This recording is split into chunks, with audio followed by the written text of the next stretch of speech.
Hi there, this is John Wilkinson again from History Made Easier, with a presentation that sets out to answer the question, why was there a war in Korea? The policy of containment was not itself a policy for war. It was a policy to contain communism, prevent the spread of an ideology that stood in stark opposition to capitalism and liberalism.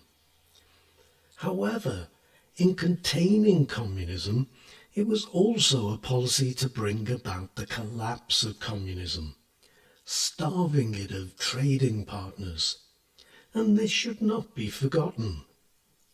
But it was also a matter of protecting America's allies, and this should not be forgotten either.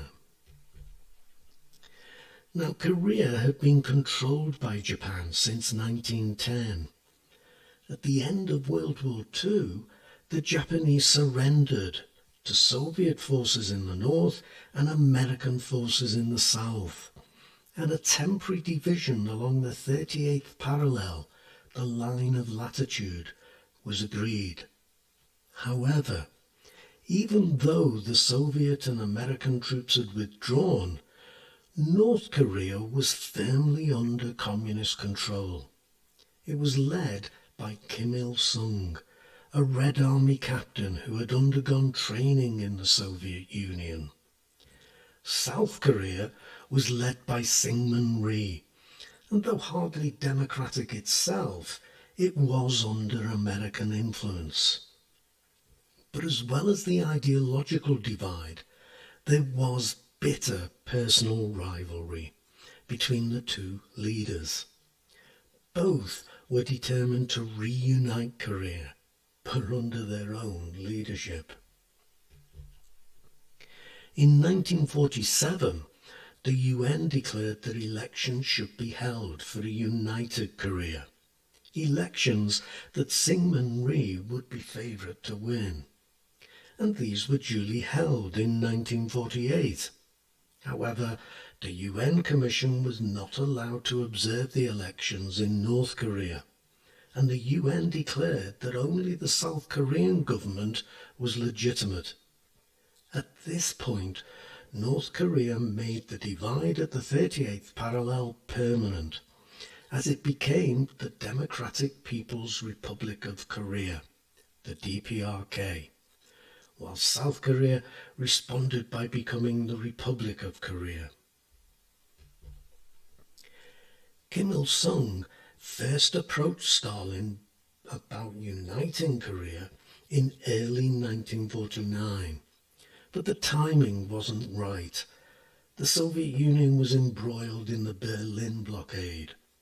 But a year later, emboldened by the Soviet bomb and by Mao's victory in the Chinese Civil War, Stalin could see only advantages if Korea was united, and no great cost to the Soviet Union if the venture failed.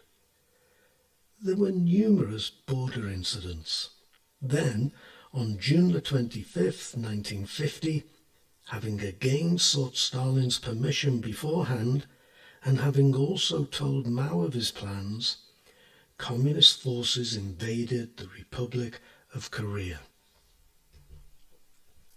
Meanwhile, the victory for the communists led by Mao in the Civil War in China and the creation of the People's Republic of China had taken America by surprise and was a major blow to their policy of containment.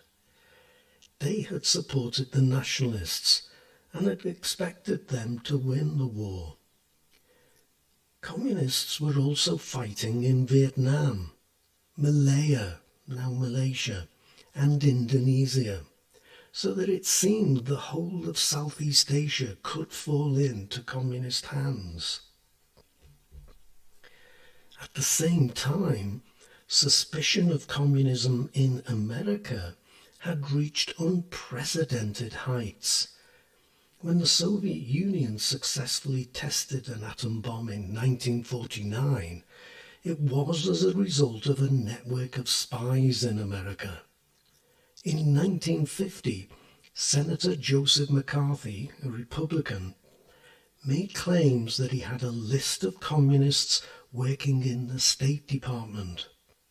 And after the 1952 Senate elections, President Eisenhower appointed McCarthy head of a committee to investigate communists in the American government.